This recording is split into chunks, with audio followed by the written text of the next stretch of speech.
GST ధర tax తగ్గించాక సాధారణంగా వ్యాపారస్తులు ఒక నాటకాలు ఆడుతుంటారు. పాత స్టాక్ అనినో ఇంకోటన్ను.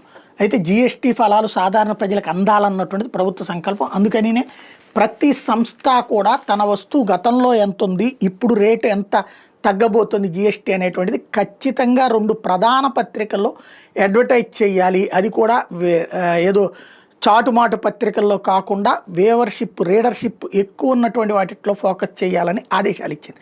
దాంట్లో భాగంగానే రోజు ఈ సంస్థలు ఇస్తున్నాయి. ఇప్పుడు ట్రాక్టర్ కంపెనీ వాళ్ళ అడ్వర్టైజ్మెంట్ చూడండి. ఇక్కడ 6 లక్షల విలువైన ట్రాక్టర్ మీద నాకు దాదాపు 40,000 రూపాయలు ఆదా అవుతుంది అంటూ జిఎస్టీ బచత్ అన్నటువంటి అడ్వర్టైజ్మెంటు. ఇది ఏదైతే ప్రభుత్వం నుంచి వస్తున్నటువంటి అడ్వర్టైజ్మెంట్, బెటర్ అండ్ సింప్లియర్ అంటూ ఇట్లాగా అడ్వర్టైజ్ చేసుకుంటూ వస్తున్నారు.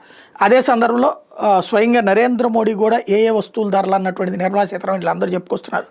తాజాగా అస్సాంలో నరేంద్ర మోడీ అదే చెప్పుకొచ్చారు. జిఎస్టీ 22వ తారీఖు నుంచి మందులు దాదాపుగా 400 రకాల మందుల మీద జిఎస్టీ తగ్గబోతోంది.